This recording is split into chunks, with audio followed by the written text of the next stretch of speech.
Hello and welcome to The One Show. Now then, our guest tonight is a Hollywood actress who starred in one of the most fondly remembered TV shows of the 80s. Well, we couldn't resist.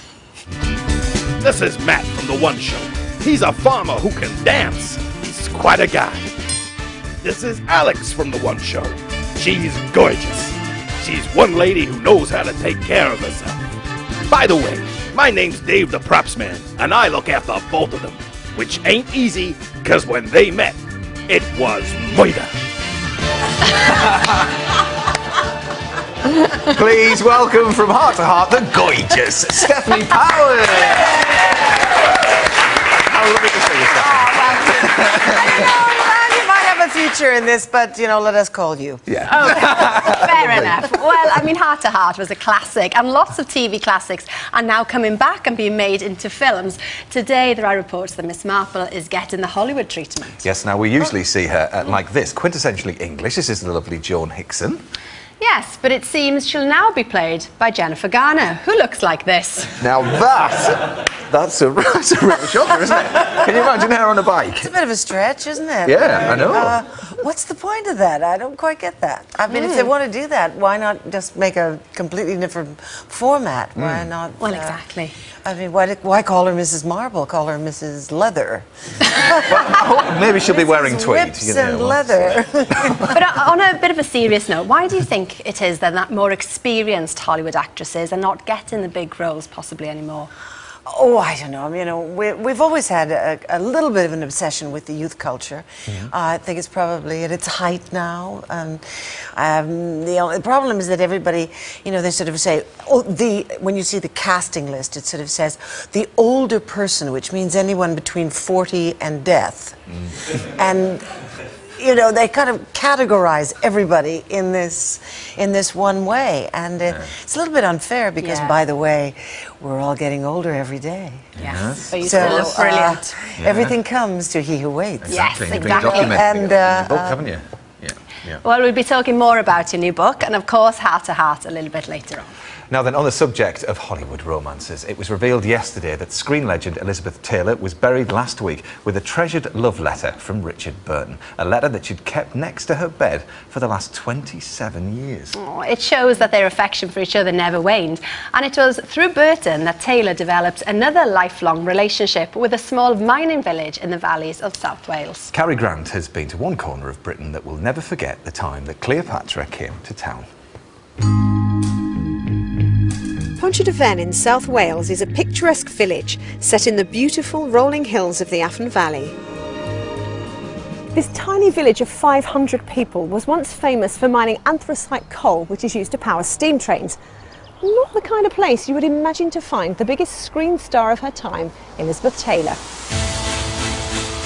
Everything about the starlet oozed glamour, elegance and class. At her height, she was Hollywood's highest paid actress, starring in 50 films and winning 2 Oscars. And even though she had been born in London and moved to America before the war, through marriage to Burton, she created strong ties to a place and a culture she probably never knew existed. She learnt with Rich, I think, the sort of pub life that he loved. And he taught her and perhaps brought her down to earth more than she had ever been capable of before. She was, before that, a bit of a lady. It was right here, the Miners' Arms, Richard Burton's pub when he was growing up, that legend has it Elizabeth Taylor sank her first pint of bitter and chatted to the local miners. And it's not long before I run into regulars who'd met her. I met her the very first time she came to Pontrhydyfen was about 1965, something like that. Richard said, I'll have a pint of bitter, and Elizabeth said, I think I'll have the same. She was like a Welsh person, friendly, happy, you know, she was really, really nice. When Richard Burton sadly died from a brain hemorrhage in 1984, Elizabeth didn't attend his funeral in Geneva out of respect for Burton's last wife, Sally. But she did charter a private jet and rushed to comfort his family, who'd lived on this very street since the 1930s. But this house here tells an even greater story, and Burton's niece, Sian Owen, still lives here. Hi, Carrie, how are you? Good. Come on in, I'll put the kettle on. Lovely. So did Elizabeth stay in touch over the years? Oh yes, she did, very much so. Kept in close contact and sent gifts over the years as well, including these paintings here done by an Italian painter, and they were the opening sequence of Taming of the Shrew. The Shrew, of course. So you can see all the characters. She was given the best bedroom in the house, of course. Was it like a mass clean-up when she arrived here? Oh, it was total madness. My mother panicking everywhere. Elizabeth was the only one of the wives to actually stay in the house. The other wives all wanted their five-star accommodation that they were used to. Do you think Elizabeth was longing to have a kind of down-to-earth atmosphere around her? Although she was brought up in that world of film and fantasy, really, she was very capable of talking to the Queen on one hand and a tramp in the street on the other. Sian, would this be a picture that's taken around that time that they would have visited here? Oh, absolutely, and that is exactly my memories of them when they came to this house. Very beautiful couple, and very much in love, as you can see from the photograph. It could be said that this really was the love affair of the 20th century. And I'm sure it'll go down in history for that. Although Elizabeth Taylor and Richard Burton are now buried at different parts of the world, in America and in Switzerland, on the streets below, there'll always be the story of the two Hollywood legends who touched the lives of this small community in South Wales.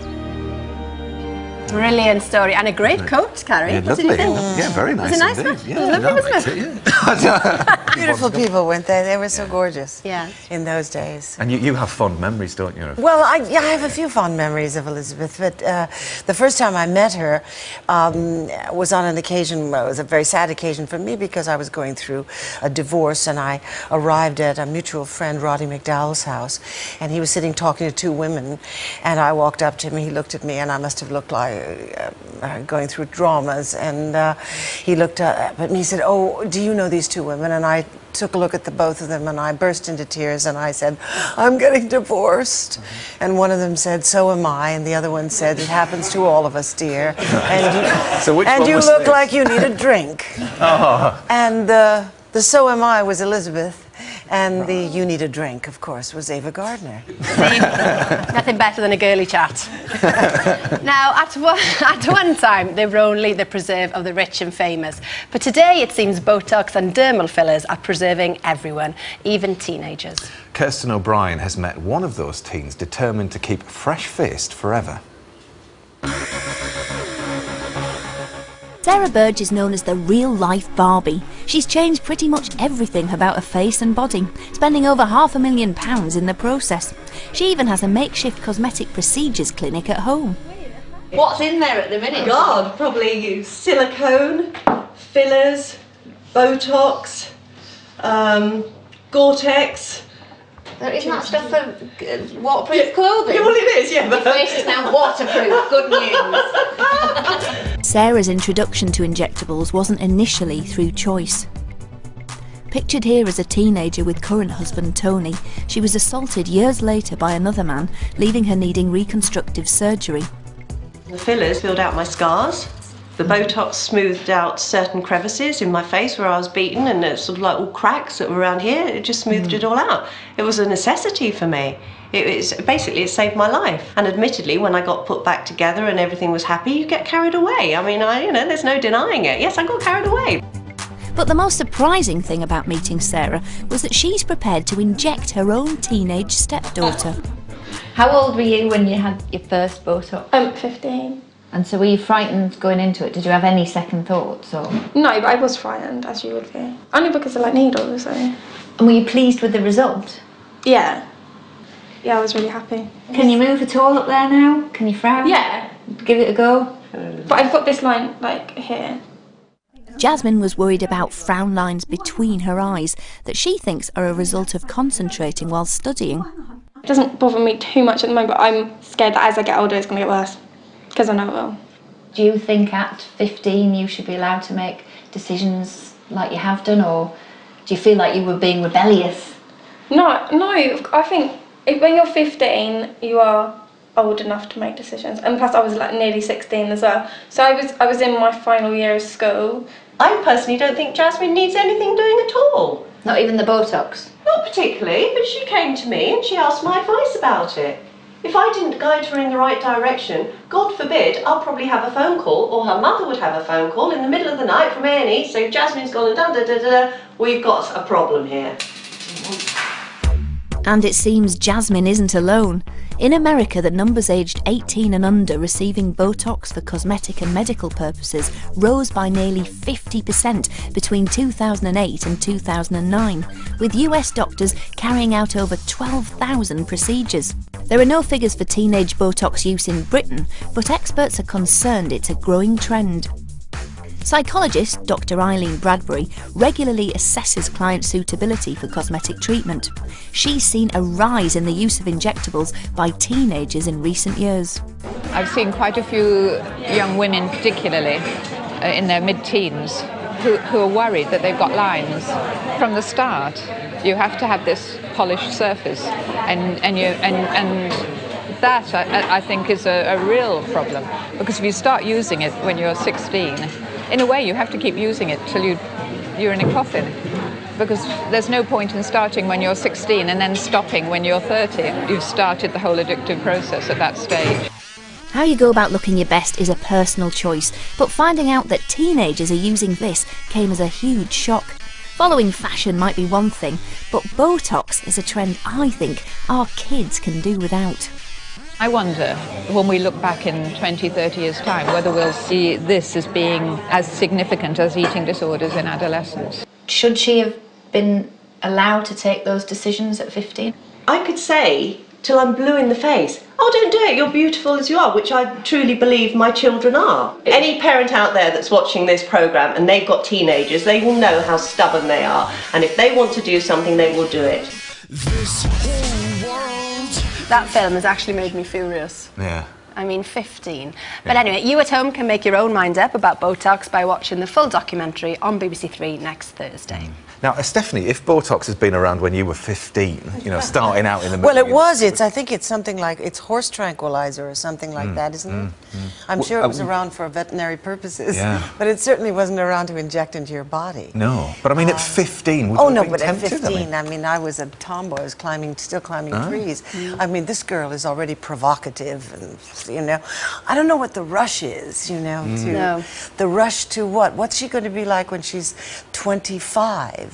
It's all going to be over. You know, by the time there's no mystery anymore. There's no, you know, she's rushing into some kind of premature, seductive lifestyle that she's not ready for. No. Now then, your book. We'll move on to One from the Heart. Yes, but I don't feel strongly about this, as you can see.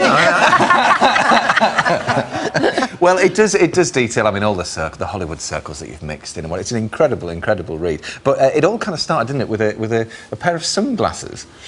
Yes, it did, but I mean, that was a happy accident with running into Blake Edwards, the director, in the hallways of that. In fact, those are the glasses. There you go. Look. Yeah. And I was wearing the same glasses, and by the time at the time, those glasses were the bee's knees on the French Riviera, and in those days, it took about 3 years for them to get to California. So naturally, he was shocked to see someone like me wearing them, because he had been to the Riviera, and he brought his home anyway. It was because of that and sports cars and everything that he asked me to come and see him, and then tested me for my first film for Columbia Pictures.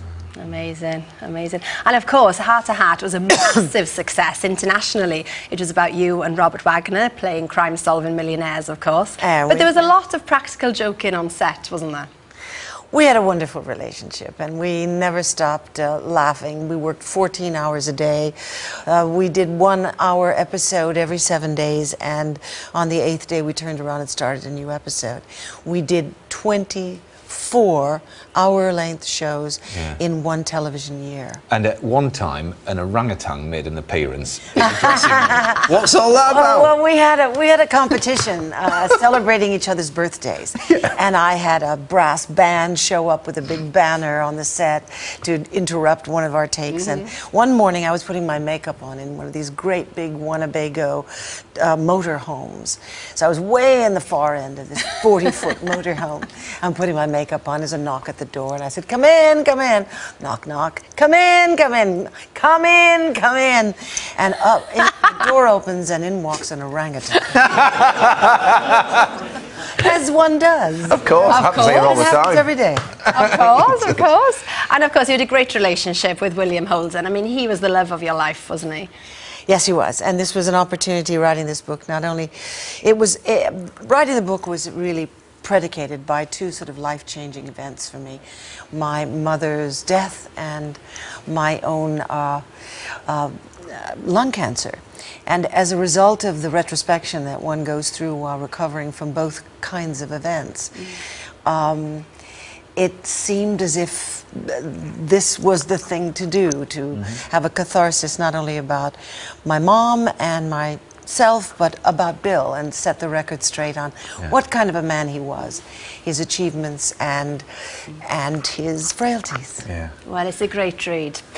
One from the Heart is out on the 7th of April. Now then, a story that sounds like it is straight from a Hollywood war movie. A handful of Marines take a grueling journey across France to a Nazi-occupied harbour on a top-secret mission to sink enemy ships. But it actually happened, and tomorrow their act of heroism will be remembered with the unveiling of a memorial in Western France. Joe Crowley salutes the bravery and the sacrifice of the cockleshell heroes.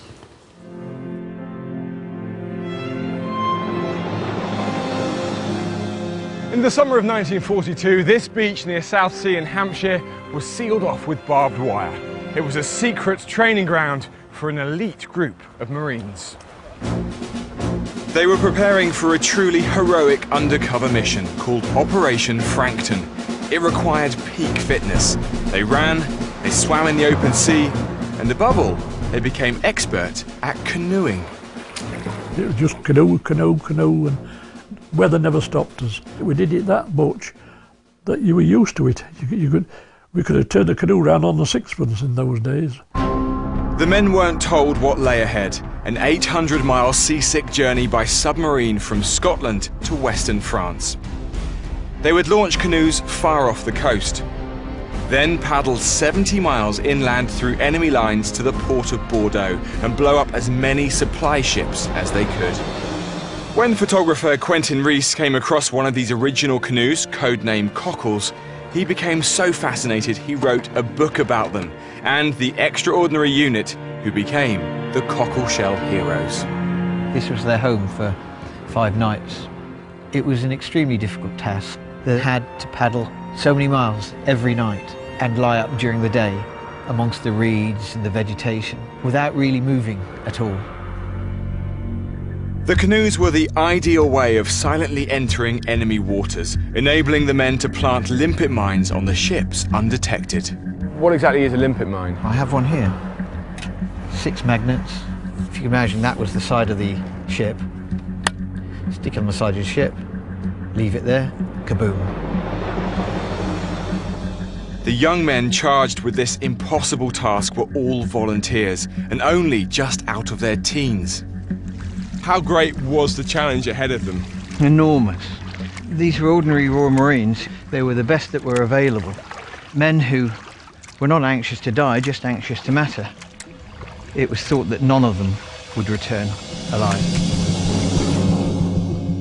The men left the UK on board submarine HMS Tuna on November the 30th, 1942. But in the finest Hollywood tradition, their orders were only revealed when they arrived off the French coast a week later. Their commanding officer was 28-year-old Major Blondie Hassler. He offered anybody who didn't want to go, speak now. I was hoping one of them would, but nobody did. It was a suicide mission. An injury had relegated Norman to first reserve. His task was to launch his comrades from the submarine. It was a nice clear night when we launched the canoes, and it went according to plan with no messing. Said goodbye to the lads and told that same for a drink when they get back. Queer feeling when you see them going away and you know there's not much hope. It was such a difficult task, only 2 canoes made it to the target. A total of 8 mines were planted on the ships, but the damage caused was less than they'd hoped. In truth, there wasn't a great impact. However, it made an awful lot of difference to the French and the British because it was an incredible thing to do. We can't underestimate that now, can we? No. The impact of morale, the fact that people knew they were getting behind the enemy lines and actually attempting these kind of operations? That was just it. We had done the impossible. Of the 10 men who embarked on the mission, only 2 made it home by escaping through Spain. 2 were believed to have died in the water from hypothermia, and the other 6 were thought to have been executed by the Germans. I suppose I should think thankfully afterwards, but I was disappointed I couldn't go. It'd been stupid, wouldn't I? But we were all mates together. And when you've worked with them all the time, it comes hard. It does. Tomorrow sees the dedication of a memorial to the cockleshell heroes and all those French citizens who helped the survivors escape. Just unbelievable bravery, knowing that there was no way out for them. And you can sense, even just hearing Norman talk there, even though the injury saved his life. Yeah, doesn't it, that he didn't take part? But you also know that they were the greatest generation. Yeah. They truly were. What extraordinary people. Yeah. Even though they were 19 years old, but their 19 was very different than the 19 of today. Of course. Joe, an incredible story there. But wouldn't it have been easier for them just to bomb the harbour? Yeah, on the face of it, absolutely, when you look at everything they went through. But you've got to remember the bombing wasn't that precise. Lots of damage would have been caused. The French were our allies. We'd have undoubtedly killed a lot of the French people working in the docks or in the city. So it was thought it was better to go undercover to do this raid. And also, remember, we mentioned it in the film, but the morale of getting behind enemy lines, a huge boost for the British, but also showing the French they hadn't been forgotten. Yeah. So Hasler and Sparks were the only ones to escape then. How did they get out? Yes, yeah, well, they were issued, I'll show you this, because this is absolutely original. This is a silk handkerchief sort of map that they were issued with. Now that was their only way to escape, really. They didn't have much information. There was no submarine picking them up again. They had to make their way through occupied France, through Vichy France, and escape that way, acting on their wits, you know, trying to get food and clothing off French citizens. They eventually met up with Mary Lindell, who was a British woman who sort of made it her mission to help Allied service people escape. She set up an escape network through the Pyrenees, through Spain, Barcelona, Madrid and to Gibraltar. They were the first 2 to actually successfully go through that. And I mean, they got this map as well on the other side from the Resistance, a bit more detailed, but even so, it was very primitive. They were really living on their wits. So what's planned for tomorrow then, Joe? Yeah, tomorrow a memorial being unveiled. It's 4 stones. It's sort of you can see them there. It tells the story of the cockleshell heroes, but also commemorates the lives and the risk that not just the Marines went through, but also the French citizens, who some of them were even executed because of the part they played. So very important. Former Marine Lord Paddy Ashdown will be there, as will 28 members of the Marines' families sort of paying their tributes. Lovely. Well, thank you very much, Joe. Brilliant. Now, we love our wildlife on the One Show, but these next birds have a little bit of an image problem. Yeah, even so, Mike Dilger is still raving about them. One bird on our shores has a mixed reputation, somewhere between the gruesome and the supernatural. In some films, they're portrayed as an evil omen, and if they turn up, bad things are gonna happen. In Germany and Sweden, people thought ravens were the ghosts of the dead. But in the UK, it's believed our most famous ravens hold the balance of power. And it's said, if the ravens were ever to leave the Tower of London, the White Tower behind me would crumble to dust, and the monarchy would fall. So all in all, this bird is considered to be pretty fearsome. So when some 2,000 of them were discovered here on the island of Anglesey over a decade ago, making it the largest known raven roost in the world, did mass panic ensue? Well, actually, no.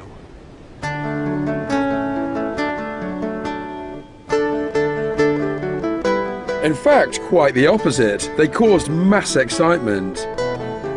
The ravens have made their home in the forest at Newbold Warren.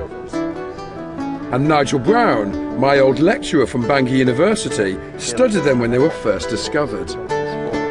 So did the numbers slowly build up, or did the ravens arrive in a huge flock? They built up pretty steadily in the 90s, and it was very exciting because at that time, you know, you'd read the biggest flock of ravens that had been seen in Wales was about 80, And we realised we got more than that at Newborough. And then year by year, the records kept being broken. What's so special, particularly about the forest and Anglesey here, that attracts them from far afield? Well, Anglesey is an excellent place if you're a raven because it's got lots of opportunities for feeding. The seashore, the arable land, the rough grazing on the dunes. And because in winter you've got the thermostabilising effect of the sea, it doesn't get particularly cold. And add to that a nice warm forest, and you've got everything a raven could hope for. But it's this bird's intelligence that is really enthralling Nigel. The raven roost here during the winter mainly consists of juveniles and adults that have yet to pair up. But as well as coming together to find a mate, Nigel thinks they are using their brain power to share knowledge and information with each other. And believes he's found proof of this underneath the trees where they hang out. Well, Nigel, this is one thing that most people would normally associate with a tawny owl or a barn owl. It's a pellet. Yes, it's the regurgitated, indigestible remains of the last meal, the last supper. In this case, it's interesting because you've got fur and bits of shell and wood, and this one is particularly grisly. It is literally fat and grizzle from maybe a sheep carcass. And if we come along regularly, we find that day after day the numbers increase around particular trees, and by comparing them, usually you find that the contents are similar, and that suggests that gradually over a period of a few days birds are consorting together as a herd that's exploiting a particular food source. And so we can, I think, confidently say that part of roosting behaviour is communication within the flock. The ravens leave the roost during the day to search for food. But whilst I was out trying to spot them feeding, I stumbled across dozens upon dozens of ravens, behaving in a way I've never ever seen before. I'm watching 70, 80 tumbling ravens. The wind's picked up and it's hitting the dunes and creating an updraft. And the ravens are just messing around, getting up, tumbling down, interacting with one another. What a great sight. Well, Stefanie, you're very well known for your wildlife conservation. So what are your hopes with that? Well, it's a lifetime commitment for me, and it's something that I entered into many, many years ago. We started the William Holden Wildlife Foundation in 1982, and he was a conservationist before the word was even in common use. So it's this is my fingernails get real dirty. You know, I'm right in there. Yeah, you get stuck in. And we've got a picture here of you filling up a rhino. Oh, no, yeah. Are they regular or unleaded? Yes, putting some power in his tank, yeah. Yeah, there he is. So that's out in Kenya that you That's in Kenya. And you spend quite a lot of time there. That's my second home. Yeah. Okay, and you talk quite a lot about that in the book, of course. I do. Yes. Okay. Brilliant. Well, that's all for tonight. Thanks, Stefanie, and good luck with One from the Heart. Thank you. Tomorrow we're going to be joined by Ice King and Ice Queen Torval and Dean. They're going to be sliding here onto our sofa. Yes, okay. Well, it's lovely to have you in. It's been a really pleasure to meet you. It's been a lot of fun. Yeah. Thank you very much, okay. And we'll see you tomorrow at 7. Thanks again. Bye-bye. Bye.